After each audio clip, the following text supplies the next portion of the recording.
Good evening. I'm Courtney Gousman in for Kelly Jackson. An independent Catholic school in St. Charles County is now facing financial difficulties. Take a look at this. I'm here in the 4200 block of Flat, and as you can see, the back wall of this building actually collapsed. It happened sometime Sunday morning. Police are confirming very few details in this case. What we do know is that a young female child between the ages of 6 and 8 was rushed to Cardinal Glennon Hospital because she received a gunshot wound to the head. And it's a bird. It's a plane. Or how about it's a bird on a plane? Apparently, the bird, or possibly bat, got into a Delta Airlines flight from Madison, Wisconsin to Atlanta.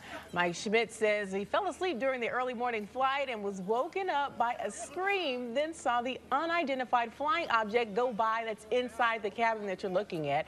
It was finally trapped in the restroom. The airline says they searched the entire plane after the flight and couldn't find the animal, so they don't know for sure if it was a bird or a bat. They couldn't find it? Pretty scary. Where did it go? Maybe it went down the toilet. I don't know. It was trapped in the bathroom. Now check this out. Like many of the buildings here on this base, this roof was literally peeled off. But if you look right here next door, this F-4 Phantom, untouched. This supply drive was literally put together at the last second today by a St. Louis resident who says he just couldn't stand by knowing there were other Missourians that are in need of help. Check out all the things that have been collected. We're talking about everything from hygiene items to even dog food, adult clothing, and even some baby clothing is here. Now, Emerald CEO tells me the plan is to put together a liaison team in St. Louis that will be up and running by September or October of this year. Both the suspect and the victim are teenagers. I'm told the victim was 14. As you can see, they're beginning to work this crime scene. What is left is a book bag and what appears to be a jacket. A 19-year-old girl is in critical condition after getting shot in North St. Louis. The attack happened around 10 last night at the intersection of Northland Avenue and Kings Highway East. Police say the man who shot that arrow was a neighbor practicing archery in his backyard more than 300 feet away. And relatives of that great-grandmother tell me they're upset that this neighbor didn't have any regard for the families around him. 80-year-old Margaret Schaffner is all stitched up now and a bit swollen. This morning, she was sitting in this kitchen when an arrow came through the window, piercing her face. I saw something out of my eye, and it was black, and I reached up and I pulled it out. I still not knowing what it was. But it was the arrow, and it was in my face. Schaffner tells me she was babysitting for her grandson, enjoying a chocolate donut when the arrow came crashing in around 8:30. Who would have thought an arrow was going to come into your house and hit you? Schaffner says she managed to clean herself up, and once her grandson returned home about an hour later, the police were called. When the officers did a neighborhood canvass, they discovered this resident in his backyard. He was still back there shooting. 26-year-old Robert Joyner was arrested and charged with assault and armed criminal action. He didn't think that his arrow could go that far. So didn't feel it, he was really responsible. Police say the arrow came from the other side of this wooded area and actually penetrated through these two panes of glass and landed in Schaffner's mouth. It came down from an angle like this, went through her upper lip, lodged into her jaw, busting out some teeth. Am I mad? Yes. No, I think I'm very lucky. Could have been my eyes.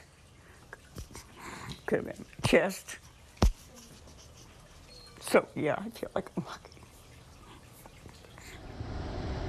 And St. John police tell me there is an ordinance in place here that can result in fines and even jail time for those who are found to have shot bows and arrows here in town. But I'm told that ordinance pales in comparison to the 2 felonies Joyner is now facing. Reporting live in St. John, Courtney Gousman, News Channel 5. Well, Casey, I had the opportunity to tour the heaviest damaged areas here in Sunset Hills that covers about 2 blocks long. And I can tell you, it's amazing when you see that damage to realize that no one was severely hurt or even killed. Now, I also had the opportunity to talk to a few families who made it out unharmed. This is Sunset Hills. Glance down Court Drive and it looks like a war zone. Power lines hanging everywhere, trees all over the ground, and what was once home to dozens of residents is now a painful memory. My house is gone, all except the front wall. Harlan Gass now has a knot on his forehead as a reminder of this afternoon's storm. He was parking his car in his garage when the tornado hit. He took cover under his 1934 tractor, and Gass tells me that tractor saved his life after his garage collapsed around him. Very thankful. Emergency responders say this by far is the worst damage here in Sunset Hills. We're here on Court Drive, where several homes have been taken out. Even to the north of here on West Watson, a number of homes have been also taken out. You can see the wall of this home has simply collapsed. You can see straight into the bedroom and living room. As you can clearly see, we have a situation where this entire street took the brunt of the storm as it segued and moved over across Lindbergh into the strip mall. And on West Watson is where we found Paul Whitbrodt. He's lived here for 35 years, and he showed me the damage left behind from today's tornado. His house is still standing, but it's condemned. It's, you know, most of the roof is gone. You can walk into most rooms, and you can look through and see the sky. The insulation's down all over the place. Despite the loss, residents on these blocks tell me they're all grateful for one thing. I just thank the Lord. Nobody got hurt. Now, as I was touring some of the damage today, I also ran into an architect whose job was to condemn the homes that just weren't livable. He tells me out of the 24 homes that he did see, about 8 of those homes were actually condemned. Reporting live in Sunset Hills, Courtney Gousman, News Channel 5. I visited one of those campgrounds today, and I can tell you the conditions there are very primitive. In fact, there's no running water, there's no electricity, and there are no flushing toilets. But the families, those evacuated families that opted to stay there, tell me they had their share of reasons. Staying in Pinetop for a while. It's less than 3 miles from the Red Cross shelter, and for the past week, Scott's Reservoir Campground in Pinetop has been packed. These families are staying here because they were evacuated from their homes following Wallow Fire. And they tell me going to a shelter was not an option. We have animals, and we didn't want them to be outside over there. I have a wolf and a chow, and they are not allowed because they're considered vicious animals. These eager residents tell me they've been camping here since Tuesday. The Red Cross and Salvation Army have been stopping by, dropping supplies to help these campers make it through. Yes, we have a little kitchen area. We have, a play area for all the kids. And we're safe. Our pets are safe. Our And family's we love safe. each other. And we're all in this together, so, I also learned some families decided to rough it out of fear. Amelia Hernandez is an evacuee who's also been volunteering as a translator for several Hispanic families. There was a lot of policemen here. They were scared to come and ask for help because they were scared to be deported or arrested. Despite the evacuation order being lifted in Springerville, Eager, and South Fork, many of those residents camping here tell me they're staying put at least for a few days. I got breathing problems, and so do other people in my camp. Are you going home today? No. Why? The kids. We don't want them in the smoky environment. And Red Cross officials tell me their shelters are safe havens and they do not report illegal immigrants. Reporting live in Pinetop, Courtney Gousman, 12 News.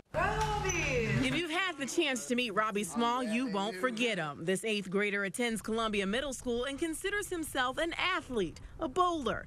His family tells me he's the life of the party, and Robbie gets around in a wheelchair, born with cerebral palsy. He tells me Thursday was a day out of the ordinary. I just went to school like a normal day, not a care in the world.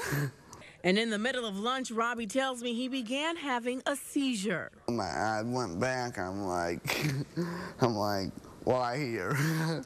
It was these 3 best friends also sitting in the lunchroom with Robbie who realized something was wrong. Kaylee Bashton, Taryn Pena, and Caitlin Touche tell me they all reacted at the same time. We kind of all heard a little, like a sound coming out of him, like a squeal or something, and we turned around, and I thought he was choking at first. Robbie's classmates got the attention of school officials, and an ambulance was called. So it wasn't pronounced, and they detected that. Yeah. And had they not, the ambulance would not have been called in time, and he ended up having a grand mal seizure in the ambulance. Robbie spent the night in a hospital and has been enjoying this tremendous outpouring of support from his classmates since. Robbie's parents tell me seizures are rare for their son, and they're thankful the school took swift action with these 3 girls getting the ball rolling. I really want these kids recognized. They should get an award or something, because that's great. I'm glad they knew. I'm glad there were some people who keep an eye out for me.